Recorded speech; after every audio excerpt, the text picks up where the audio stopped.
the economy from those who rigged it. As I see it, class warfare, the only resort to right-wing doom. It's worth it. How to talk to your right-wing relatives, friends, and neighbors, and other books written by Egberto Willis.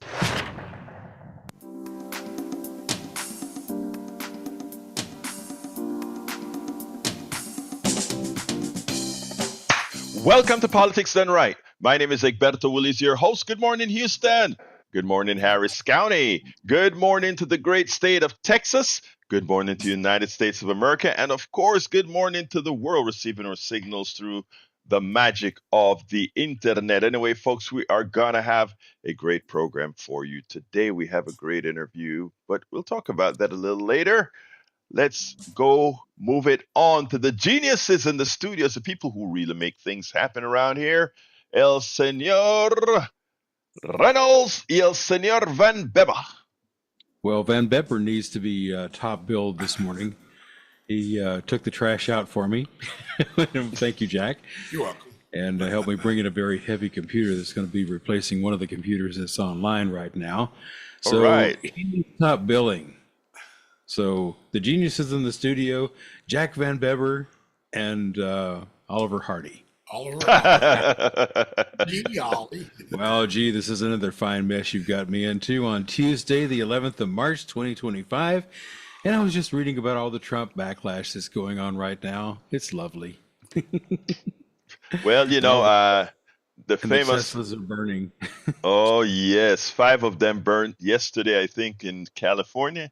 You know, the boy genius ain't a genius after all. I mean, 2 spaceships that blew up, in 2 months. Yeah, 2 months, and they're considering not letting him launch those things again for a while because the Turks, one of the cities in Turkey that he's launching these missiles, or well, not missiles, but rockets, blew up, and they're tired of it. They said, "No, man, you've already blown up a bunch of stuff, and we're tired of this stuff. And how come we're not suing him over this because of the environmental problem, and also the airports having to divert flights because of the debris?" So there needs to be some lawsuits over this. That Any stuff is lawyers out there? dangerous. Yeah, Any that's lawyers out there that dangerous. want to get some rich, I mean, I encourage it. Look, anybody that gets involved with Donald Trump gets destroyed. Yep. I mean, look, Steve Bannon, Rudy Giuliani, Mike the Pillow Guy, and the list is almost endless. If you get involved with Trump, you're going to get destroyed. That's all there is to it. Yeah, So and look at the past and look at the future. and they keep going. They keep looking for. They just think they're going to be the ones who succeed. They keep Well, I thinking don't that. know how. They don't have a recipe for success. No, they just don't have it. It's not there. It's So that's my simply little not rant there. this morning. Jack, where's your wisdom at, man? I'm not feeling it this morning. Oh, no. Oh, how are we going to make it Okay, today without a wisdom call? all right, I'll do oligarch's pledge. Okay. I pledge allegiance to the corporations of the United Empire of America and to the economy for which it enslaves all peoples, demonizes and devalues them, passes the profit to the elite 1% with punishment and tyranny for the poor. Slackers. I just hate looking over and seeing a blank page on there and I, knowing that I'm going to miss out on some wisdom this morning. it is like you know how you have a well fine-tuned machine. Jack brings the program to fruition, with the fine tuning. So thank you, Jack, for. I know you're not feeling 100% today. It'll all be good. We are going to You'll will all be it good onto tomorrow. you.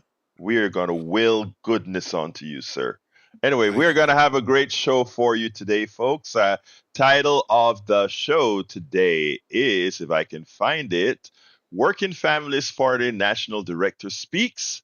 The rich extorts from us, and United Progressives now. Don't know if I'm going to get to all 3. I probably won't, but it doesn't matter because you come first. And before I play that 19-minute to the phone, since somebody decided to call very early, and you will always come first. Brother Kyle, come on in. Brother Egberto, Yes, sir. Talk to me.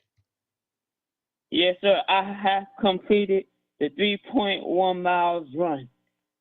All right. You did a 3.1 mile run. I am so proud of you, Kyle. You keep up the Yes, sir. good work. You make sure and you keep up the good work. And, you're going to be a strong man. Okay, my brother? Yes, sir.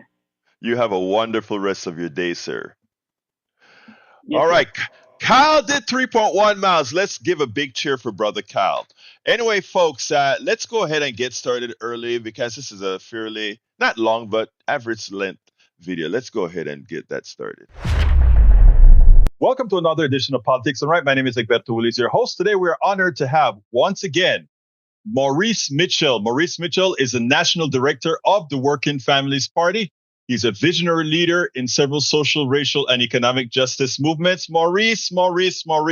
Last time I spoke to you was out there at Netroots Nation 2024, and we had a whole lot of hopes then. Your thoughts? Let's get into, before we get started, what I want to discuss today. Absolutely. Let's get into your thoughts. Well, what can I say? I have a lot of hope in the people.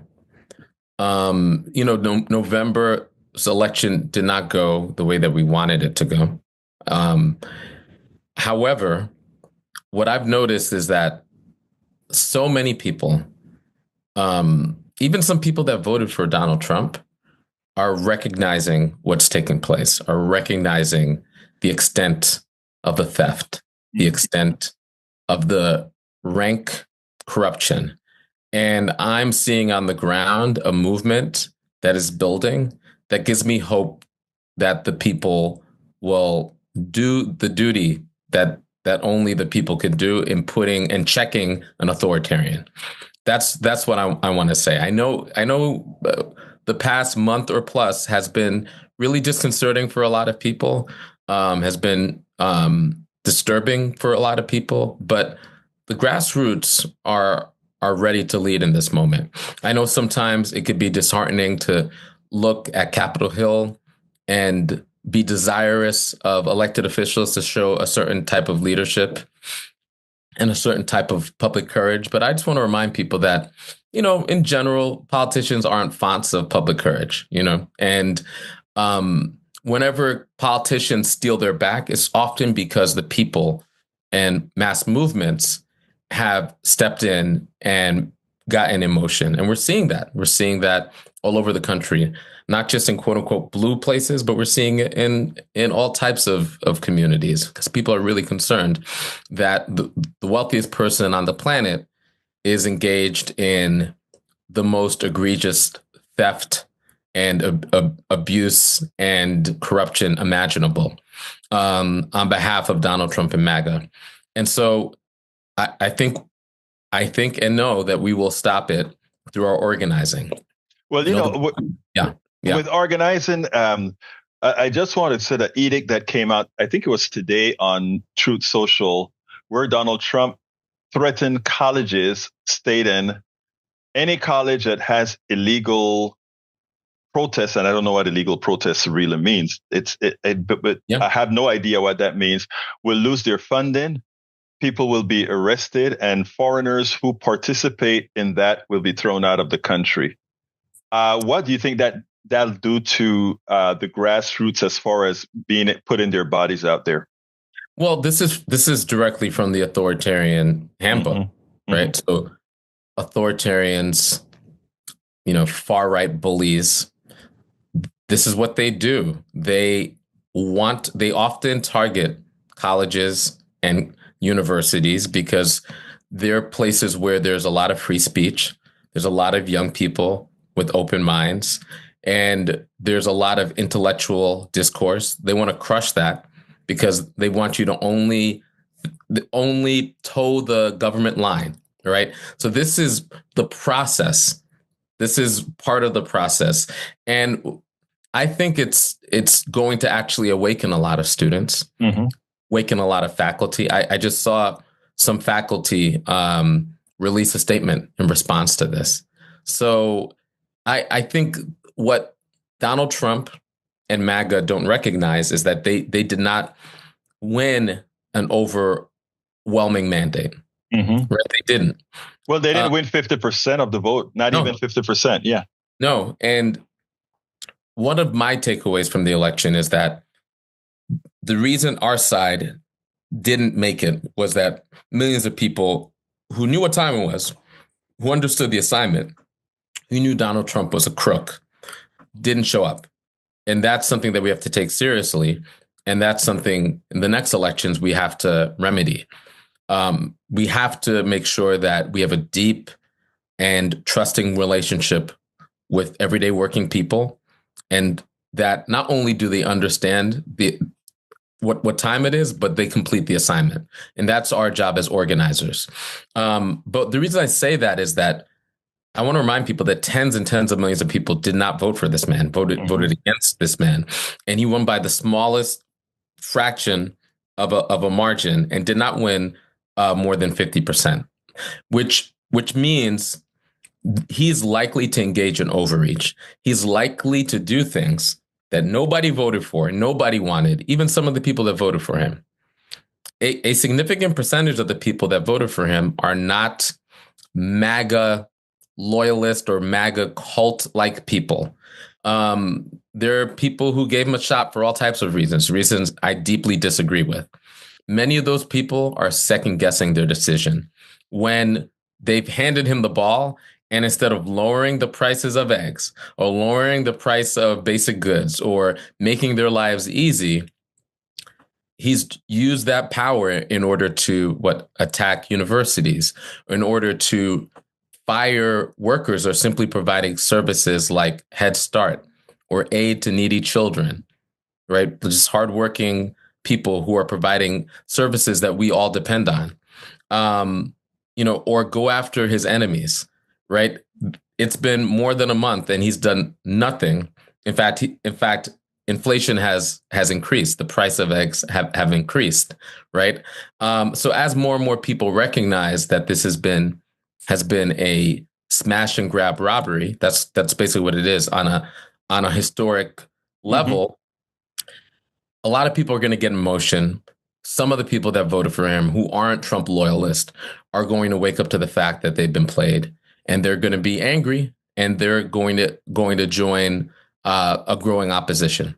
Now, interestingly, you are the leader of the national director, the leader of the Working Families Party, which is not only a grassroots organization, but also it deals with people in the working class, people in the middle class. It seems to me like this is the opportunity. Like, we know with the tariffs being passed, we know that Target having announced today that prices will start, the increase in prices will start within 2 days. We know that car prices, the dealerships have already said their prices will substantially be increased on cars. It seems like this is the perfect time for organizations like yours to not just wake up those who already are in the club, but those who thought or didn't think they were voting for what they're actually going to get. Absolutely. Absolutely correct. It's all theoretical until it's visited on your house. Right. Right. The government bureaucrat that you don't know, their job should be eliminated. The government bureaucrat that you do know, they provide essential services to your community, right? Or if you happen to be that government bureaucrat, right? And so as it's visiting other people's homes, including some of the people that voted for him, absolutely, you're going to see public opinion change. It's already changing. He came in with public opinion that was low, but historically for him, it was higher than his first term. And, because people are like, he has great public opinion. I'm like, well, for him, but it's historically low for a president starting a term. And it's already dissipated. His numbers are already underwater, or in other words, there's more people who disapprove of him than approve of him. And it's going down further and further. People are not friendly to Elon Musk in general. People are not comfortable with the idea that a billionaire is just running around, having access to all of our data, cutting necessary programs. And look, I have to ask people, what do you think he's going to do with that data? Right? Yeah. Right. I mean, do you think that he's somehow going to resist a desire to take that data and feed his AI, his version of AI? Because basically data is king. And the thing that could make his version of AI, and he has one, more valuable is if he has access to the greatest data mine in history, which is the United States government. I mean, he's using Grok. I think his AI is called Grok, if I recall correctly. And what's interesting about that is that it's not only that he has that data, but he has a clearing house that he's about to, a financial network that he's trying to put together to rival, let's say, Stripe or any one of these other financial networks. But, going back to the MAGA folks in general are poorer, more working class, yes, and more on Medicaid, more dependent on SNAP and all these issues. Now, I don't think they ever thought that they would stand a chance of losing this. How do we approach them to get into that domain? Sure.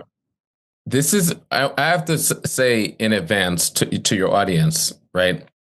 This isn't everybody's ministry, but for those of us that are willing and able organizers, we seek to approach every working person with a lot of humility and curiosity, right?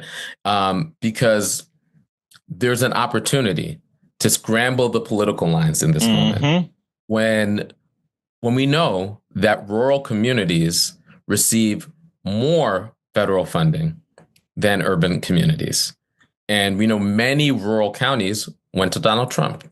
We know that red states receive more federal aid than blue states, and those red states clearly went to Donald Trump.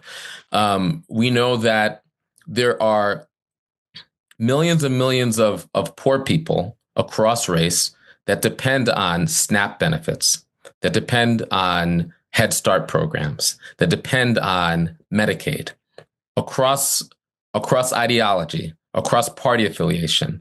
These programs support so many people. And so when people voted for the wrecking ball that is Trump and MAGA and Project 2025 to attack the establishment and the institutions, they weren't thinking that that wrecking ball will pile through their homes. So when that happens, and we're seeing it in real time, we're seeing it on social media, we're seeing it in the mainstream media, people bewildered and people feeling a sense of betrayal when they realize that Donald Trump has taken their job, has taken their benefits, are risking their livelihood. So when they're in that place, and more people are going to be in that place, we want to have a conversation with them. And we plan to. And again, there's MAGA people who are MAGA cults like MAGA people. And then there's people who voted for Donald Trump for all types of reasons, because they believed that he would lower their grocery prices, or they believed that he was going to fight for them, or they wanted to like provide a punch to the establishment, right? A lot of those folks are having second thoughts already, and many more will. And there's an opportunity, I think, to create the biggest mass movement in American history. Because at the end of the day, there are only enough billionaires on the planet to fill a medium to large size high school, a few thousand people on the planet. And this is government by, for, and of the billionaires, which leaves everybody else. So if you're not a billionaire, then you're with us, whether you like it or not. So what are we going to do? How are we going to stand up for our families, for our communities, ourselves, in order to make sure that we could defend ourselves from the billionaire giveaway? The Republican Party passed the most egregious billionaire giveaway in their recent budget bill, where they're going to cut Medicaid, cut Medicare, cut SNAP, cut every single program that so many people across party affiliation depend on. Why? So that they could provide tax cuts to the ultra wealthy. And so my question, regardless of who you voted for in November, And whether or not you identify as a Republican or Democrat, conservative or progressive, what are you going to do about it?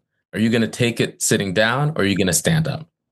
I think that is an excellent point. And I think what is even as important is for these people to realize that it is okay to make a mistake. It is okay to have voted in a way that you just didn't expect. And what I try to tell on my program, and I'm so happy that you said that, there are many people who simply cannot deal with those on the right. They simply cannot deal with MAGA. But some of us must. And especially those of us who are activists, we have to bring these folks into the fold, and we have to give a whole lot of these people a place to land, because that is how you're going to open up, letting them know that they're not going to be alone. In as much as, on my programs, I point out all the time, you have made a bad vote. I have made bad votes. I have made bad decisions. Now, what are you going to do about it? So in closing, Maurice, tell me, what pitch would you make, not only to MAGA, but to all working class folks, as far as not allowing the system to break us, but actually work in harmony, work together? Well, the thing that I'll say is that for those of you that are interested in fighting waste, fraud, and abuse, for those of you that are frustrated with government, I want people to understand that government is not the problem, right? Government of, by, and for billionaires is the problem. Mm-hmm. And so we need to make sure that we fight for a government of, by, and for the working class. Imagine if we use the tool of government in order to make a real difference in our lives, to make sure that our communities are invested in, to make sure our communities are safe, to make sure that our young people have access to resources and have an opportunity to truly thrive, truly have more than our past generations had. We could do that, but it requires us to come together. And it means that individual activism is fine, but what's more valuable in this moment is for people to join an organization. And you could join any organization. If you're looking for one, I invite anybody who's listening to join the Working Families Party. And with whatever time and space that you have, we will honor that time and space and get you in motion. If you only have a few minutes, there's things that you could do. If you only have an hour or two, we could get you on phone banks, talking to your neighbors and talking to other people to let them know the truth so that they could take action. If you have a lot of time, then we could invite you to run for local office. Yeah, I'm going to say it again. Run for local office, because we believe that everyday working people should govern, not just millionaires, not just billionaires, but we want to make sure that school boards and city councils and water boards and fire districts and other local offices are filled with working people that are accountable to their community and want to make a difference, because the school board candidate and the school board member of today will eventually become the city council person or mayor or state senator or congressperson or eventually senator or president of tomorrow. That's something that we know to be true. That's something that the right wing actually famously did a lot of investments in. And we could, in order to push back against the billionaires, we could build from the ground up a movement of working class heroes who are ready to take leadership. And if you're interested, the Working Families Party wants to support that effort with you. Maurice, what should I have asked you that I didn't? I think you covered it. I think you covered the moment. Excellent. You did it well. Maurice Mitchell, National Director of the Working Families Party. Thank you so kindly for having been with us here on Politics Done Right and Pacifica Network. It was good to be here. All right, folks, I hope you enjoyed that with Maurice Mitchell. He, again, is the National Director of the Working Families Party, and you can find out about the Working Families Party at workingfamilies.org. Workingfamilies.org. It's a party that so far has gotten quite a few people elected in quite a few states. They are, in fact, a grassroots movement. You won't see any politician in New York try to get elected in the progressive side without getting their endorsement and that's happening across the country. They have expanded here to Texas and many other states as well. Anyway, folks, the telephone number is 713-526-5738. Again, that number is 713-526-5738. If you want to call in and discuss what we're talking about.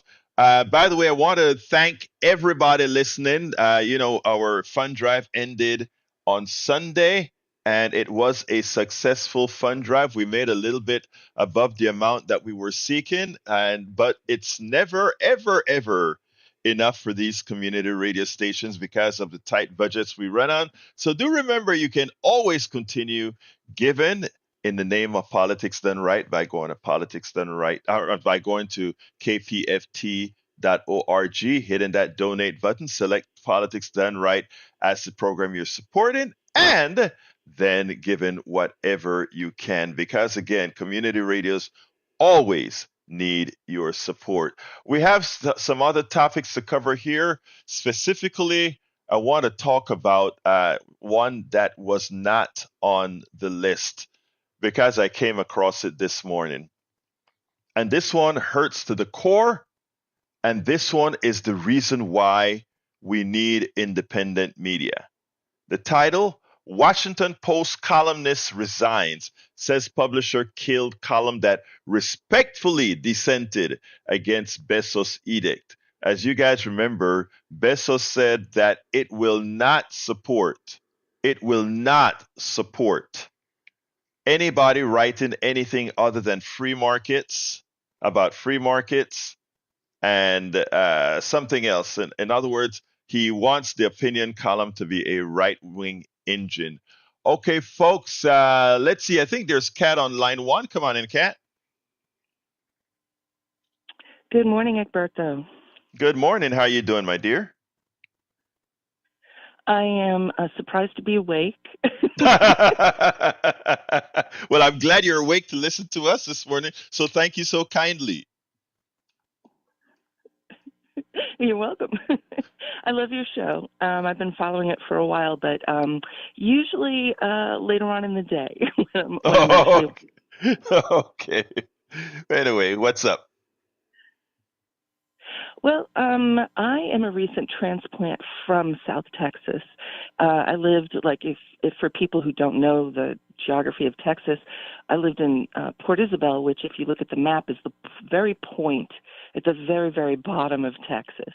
And Mm-hmm. I love that place. I'm living in Northwest Arkansas now, and working remotely. But there's some things about living near the border, and there's some things about living near SpaceX that a lot of people don't realize. Down there, the whole thing surrounding SpaceX seems to be like a cult following, but increasingly the damage done to people's properties because they're so very close to the launch pad has been like a mounting problem that can't be ignored or swept under the rug anymore. And in the beginning, people were told, well, he is not being held responsible because he's doing something for humanity, for all of humanity, right? So he was exempted from cracks in people's walls or other damages, to people's driveways or whatever. But to explain what's going on is, well, first of all, there are no rockets this close to anywhere where people live, anywhere Mm-hmm. on Earth. He moved into an area that was very well established for many, many, many, many decades, and a place that's not really built for rockets. There's no buffer between his rockets and where people live. Water is not a buffer to the percussive force that comes from a rocket trying to, leave Earth, right? So what it is, it's an earthquake. The entire place just shakes like an earthquake. And I've lived through earthquakes. I used to live in Southern Mm-hmm. California, so I know what an earthquake feels like. It is a man-made earthquake. And then there's the percussive force in the air because it's going across water. and Mm-hmm. because the topography is extremely flat down there, right? So, there are people whose homes are being shaken off their foundations. There were brand new homes that were getting cracks in their walls and cracks up their driveways. Other people were getting cracks in their cement, like they had cement porches, wraparound porches, and Mm-hmm. cracks in that and starting to fall away. So, I mean, these are not minor things, but yet the people that were enamored with Elon and the whole SpaceX thing would always put people down because their homes weren't the ones that were affected. Well, as the rockets got bigger, which he said he would never ever launch from that area. He said he would do it from Cape Canaveral and I think it's Lakeland Air Force Base or whatever in Right. California. Yeah. Um, right. So it's not like he doesn't have other places to launch. And he said that there were just going to be little test firings locally and that the other ones were going to be either in Florida or California. Well, the thing is that Texas just rolled over like a puppy wanting to, rub their bellies, and were like they just exempted him from everything, and it became very cost effective for him to launch from there despite the pollution, despite the constant earthquakes and all of that stuff. And of course, I'm sure everybody in the news knows that now that he's the king of America, he's gone through and gotten rid of all the regulatory agencies that have been Mm-hmm. trying to keep him somewhat in check, right? So now, like, they're gone or toothless, one or the other. And he has said, like, I'm a reporter. A long time ago, I covered a meeting where it was actually said that he wants to go up twice a week with Wow. payload. And so this is, yeah. So now he's saying once a month, once a week. He's really walked it back. But he has multiple launch pads now. After he blew up that one where we got covered with that debris, Right. that was very, yeah. And a lot of people don't realize the what that debris was made of. I saw an article that said that scientifically speaking, that is like the worst thing to breathe in as far as air pollution because Yeah. your your lungs can't regenerate after pulling in like broken up cement. It gets Mm-hmm. embedded in your areoles, and there's no way to expel it, right? So that was one of the reasons why I decided to move. Is that I was like, well, this is going to be my retirement. This is where I was going to live the rest of my life in the warm weather and being able to walk the beaches and swim almost every day.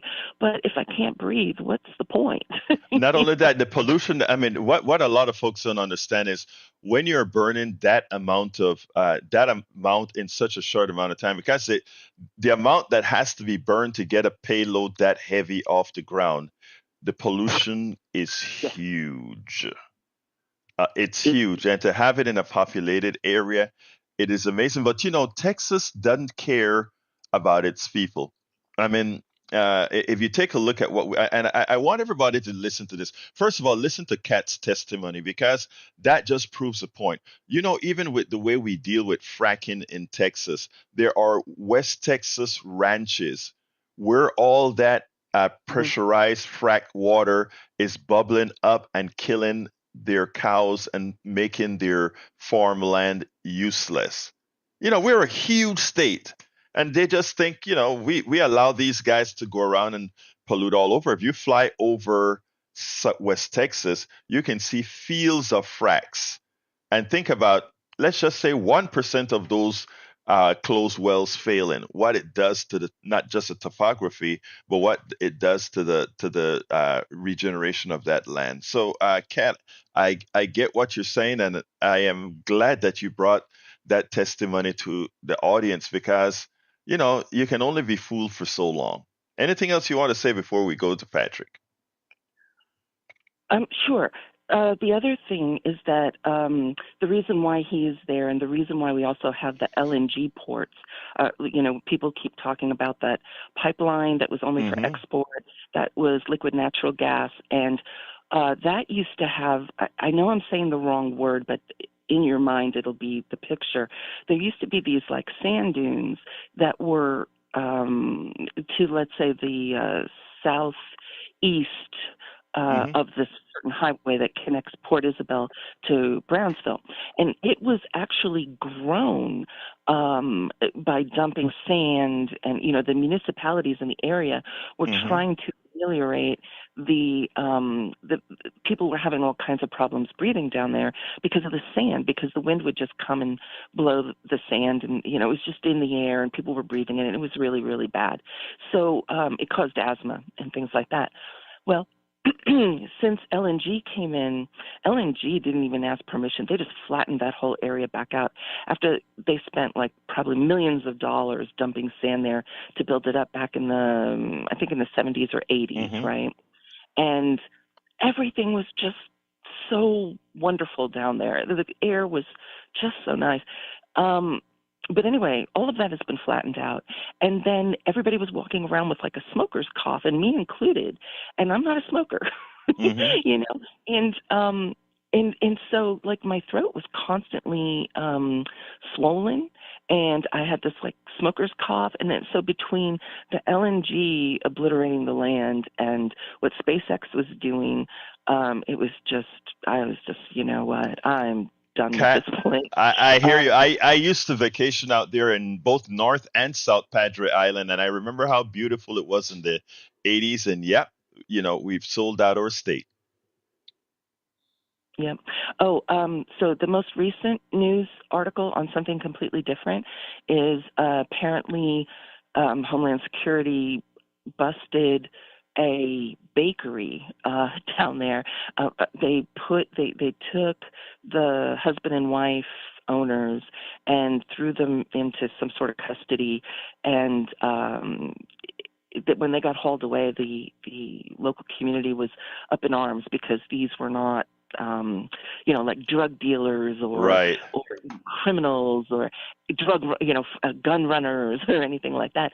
These were people that were hardworking, owned a bakery in the area, and employed several people, and they were just like hauled off in cuffs and taken into They, custody. And Kat, so when go oh, ahead. I was just going to say, there's an article on myrgv.com about that incident and how the community is trying to come together from miles around to try to support these people. And to us, I mean, while we understand that there are rules to follow, there's laws to follow, and all this other stuff, like some of it is just really heavy-handed. And down there, we depend on people who have the right to be in the country, and also people who may have entered illegally because we don't have a viable system for people to just come across the border for a period of time to do work and go back. Hmm. Unless you're an American citizen, then it's easy. There are American citizens who choose to live in Matamoros and come over to Brownsville because it's so much cheaper down there. Hmm. Your healthcare is cheaper. Your medicine is cheaper. Your Oh food is yeah. cheaper. Everything is so much cheaper. And so there are a lot of people who cross the border, and they are American citizens. They can cross. That is not a big deal. But for the other daily workers, it's gotten extremely difficult and dangerous I for them got, to cross over I and got, do landscaping. got. Kat, I got to go to Patrick, but you're so right, and thank you so kindly for being a listener. Thank you so kindly for calling in, sister. Okay. Okay, you have a great day. You too, Kat. All right. Thank you, Kat. Let's go to Patrick. Come on in, Patrick. I think that was the first time call from Kat, and it was awesome. Hope to hear from her more, and hope she understands that there's a 3 o'clock meeting too. Yeah, that's right, I, Kat. You can catch a show at 3 o'clock as well. Thank you for that commentary. I love it. Go ahead, Patrick. I was. She's covered a lot of what I was going to say, but what I want to ask and have everybody else ask themselves. I've tried researching it and I can't find any answers. Do we know a manifest? of what's on these rockets? That's a Because good when they point. explode, that ends up in the atmosphere. Right. If you've That's a got very good point. plutonium or something on that, then we're breathing all that in, and then that's also raining down on crops. And eventually, he is going to have to test different fuel cells if he does plan on doing anything long distance. Patrick, that is actually a good point because when you're throwing that much stuff in the air, those particulates come down and settle in the ground. If so that is a very good point, and that folks, that's what regulations is all about. That's why they don't want regulations. They don't want accountability. But that's the reason we have regulations. All those people that are living around there, they deserve to know what he's doing to their properties, what he's doing to the air that they breathe. Absolutely. Anything else, Patrick? Just the CO2 and everything involved. If he's going to be doing this twice a week, that's a huge pressure greenhouse gas. And yes, the exhaust from the rockets is an incomplete combustion, which means there's small particulate matter, and some of that is cancerous. I can leave it with that. All right. Thank you very much, Patrick. One of the fuels that they normally burn in these rockets is the combination of kerosene, and then they have liquid oxygen that they put in to burn real fast, real hot, real expensive. Anyway, thank you so kindly, my brother. Nitromethane. There you go. There you go. Thank you, sir. All right, folks. Like I was talking before, I wanted to talk about what's happening with the Washington Post columnist that resigned. Columnist and editor Ruth Marcus, and anybody who hears that word, Ruth Marcus, that is one of the premier writers at the Washington Post. She said Monday that she's resigning from the Washington Post after CEO and publisher Will Lewis allegedly decided not to run a column she penned critiquing billionaire owner Jeff Bezos' recent changes to the opinion column.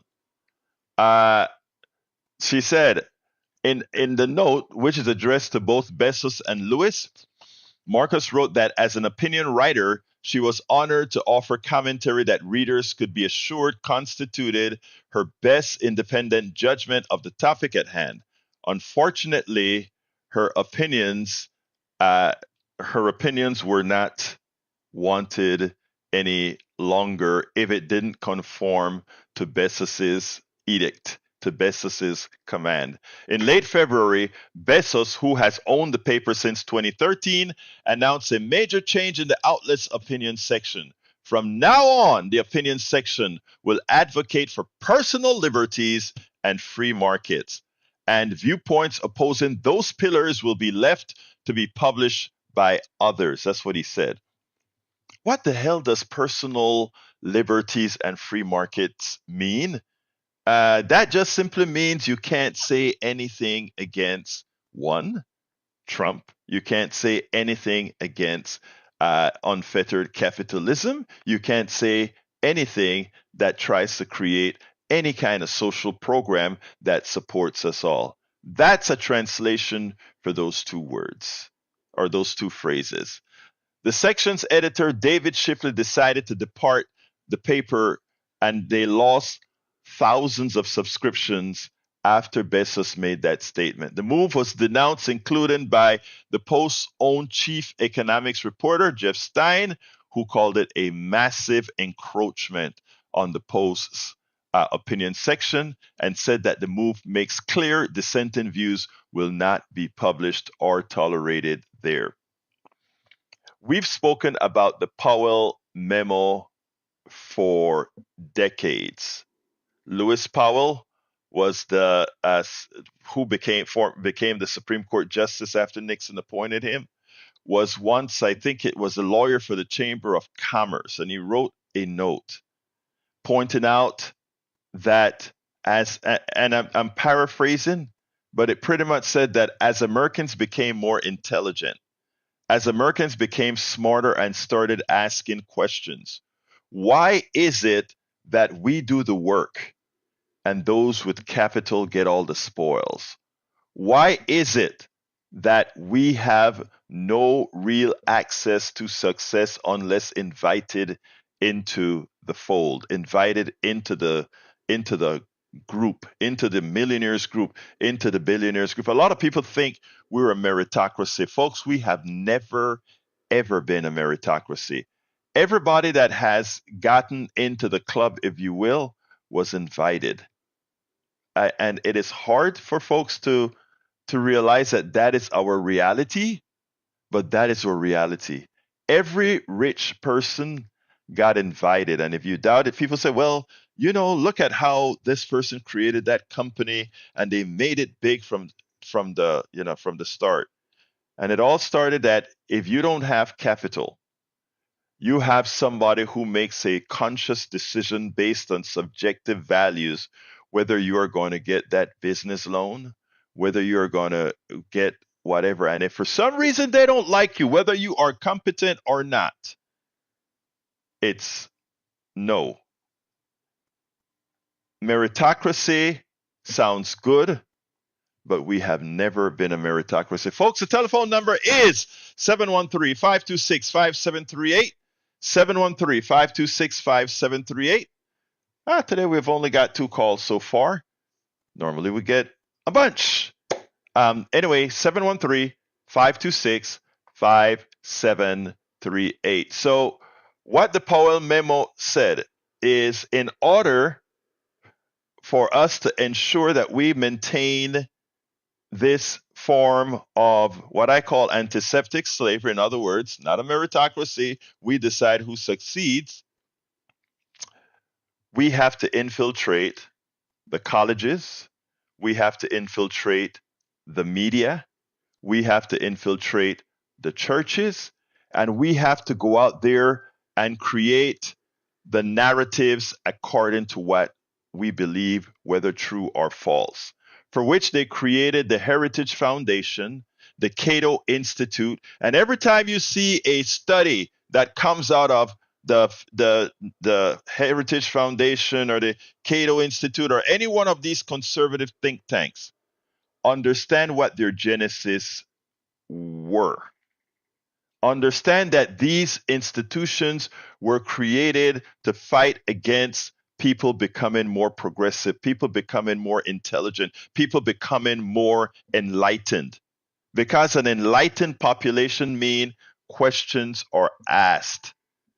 An enlightened population means we begin to ask important questions about our economy. And you know what's the last thing capitalists wants?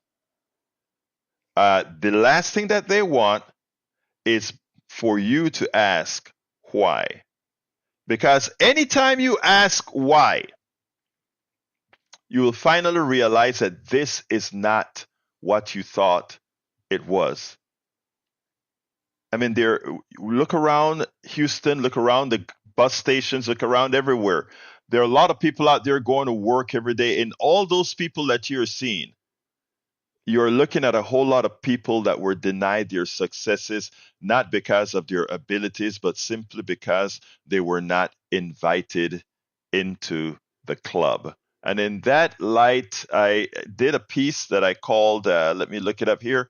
It's not wealth envy. Money not paid to you and inflated prices you pay make the wealthy rich. And what I'll do is I'm going to play that piece that I recorded at my 3 o'clock show a few days ago, and then we'll continue the program thereafter. Lee the Bearcat says, MCP, all rich people make whatever. I can't control that, but I can control what I spend. Okay, Lee, and that is what not Lee the Bearcat. I want us to stop thinking that way. When you say you can't control what the rich person makes, right? Understand that if the rich person makes an excess, that is out of your own potential, right? That is an opportunity cost to you. And that is not how it's advertised in capitalism, right? The way our capitalist structure works, they take away your opportunity with what they make because they take a bigger share of the economy. But many people fail to see that a rich person getting they want you to believe that is, don't have wealth envy. Go make your own. Even if that person make a million times more than you do, don't worry about that. You just go out there and make your own, not realizing that that person taking that out of the economy does affect your own earning capabilities. And it's not taught in business schools. It's not taught in high school. It's not taught in college. But when the wealthy take an excess out of the economy, it affects you. So it's not wealth envy. It's protecting your own income to ensure the wealthy cannot take out more of the economy than they are worth.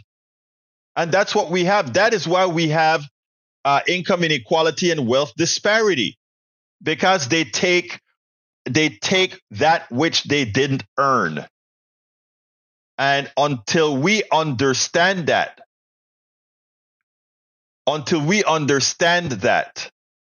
we will continue to fall behind. So, folks, the earnings of wealthy people does affect your earnings. Okay? When that tax cut that they want to give the wealthy people, that affects your earning. That affects your well-being. We have to stop seeding our intellect and intelligence to the crap that comes out of the plutocracy, the oligarchy. We got to get beyond that, folks. We've got to get beyond that. And I want to welcome Paul Fleming from Atlanta, Georgia, Joe from Los Angeles, California, and Catherine Donnelly, who just called in and enjoyed the conversation. I enjoyed it with you. She's in the chat now as well, from Arkansas. We also have Eric Hayes from Kingwood, Atascocita, and in the house as well is Gene Deigel. How you doing, Gene? He says fracking causes earthquakes, which is absolutely true. We have Shannon Blanchard. Welcome to Politics Done Right. They're trying to kill us all with all those launches. Pat R as well is in the house. Thank you for being here. If I missed you in the scroll down, I brought up the scroll a bit late, so forgive me for doing that. A lot of folks with a healthy conversation in the chat. Let's go to Eddie, line 2. Come on in, Eddie. Hey, good morning. I'm just having a hard time understanding why it's not okay for Jeff Bezos, who owns a paper, to say what that paper should be printing and what it shouldn't be. Because he's called the free press, right? I mean, and that's, that is an interesting statement from you, brother Eddie. And let me tell you why. The press is the fourth estate. And the idea being that if we relegate the billionaires, I think you heard my commentary about the Powell Manifesto and how they intend to control. First of all, you make a good point in that he owns it. He can put whatever restrictions he wants to, and that's what he has. He has the right to do so. We have the right to complain about that is not how a free press is supposed to work, and that's what we're doing, and that's why we don't buy it anymore. The problem is, however, Eddie, that if you need a free press to check on the government. We have to free press to check on corporations. That can only be done if you have a free press. Now, what I tell people is Jeff Bezos billionaires who do that, forget about them and concentrate on us. We the people, we the independent media. But you're right. You're right that go ahead, sir. Isn't the rest of the paper the free press reporting on the news? The opinion section is not free press. It's more of free speech. But here's the other thing, Eddie. What do you think if the billionaire tells his opinion section that you can't write anything of this sort? What do you think the other section of the paper is going to do when they have a story about Donald Trump grifting the American people? You think they're going to come out strongly and write about that? Well, again, honestly, again, Eddie, I'm asking you to think within yourself and be honest. Do you think if you know the direction that your billionaire employer wants you to stop doing? Do you think don't you think that's going to affect the coverage in that paper in its totality? Well, it might be, and that's where I would go to a competing paper and see if my Right. writing is worth any value. Right. And here's the deal, brother. That's what happens when you have billionaire owning things. That's why you want to support independent media like what we do here. Because first of all, you came with an alternative statement. We agree with you, but you also gave us the reason to say, Eddie, are you supporting KPFT to make sure that you get independent news, brother? That's my point. You get what I'm saying? Yeah, yeah. I mean, I listen to you because, I mean, I've called you a few times. You know I'm staunchly on the other side. That's but I fine. appreciate hearing your argument. Yeah, absolutely. And I want to have that dialogue with you, right? Okay, we kind of agree. And she's just a little bit whining about not being able to write for the paper. I don't think she's whining though. But we talk. I got to get to Brandon. He's gonna slap me across the head if I don't give him at least a minute. Okay. Thank you. Thank you, brother. Have a good day. All right, Brian, come on in. You got a minute, sir. Oh, Brian left. Bruce, real quick, Bruce. Good morning, Alberto. And you're so right about the press. It's an extension of us. I remember Donald Trump said he loved the uneducated. That's because he can get over on them. Musk made the statement I saw on TV this morning that he was saving the country from bankruptcy, that he was doing all these things for our better good. Well, you know, I saw my neighbor walking his dogs in my front yard to use the bathroom. And I'm not going to buy the argument that he's fertilizing my yard and doing it for my own good. No difference. There's no difference between my neighbor letting his dogs poop in my yard and the billionaires raping us. Thank you, Bruce. Thank you, Bruce. You're a good man. I got to go. Studio. Oh, nothing here. Take it home, Egberto. All right, folks. Look, thank you very mucs. The rest of the program is at politicsandright.com/newsletter. Politicsandright.com/newsletter. Anyway, folks, thank you all for calling in. Thank you all for writing in. You can give me a direct email at kpft@politicsandright.com. kpft@politicsandright.com. Love you all. My name is Egberto Willis. This is Politics and Right, and you guys know how I end this baby. I am what? Out. You're listening to the American Democracy Minute, keeping your government, buy-in,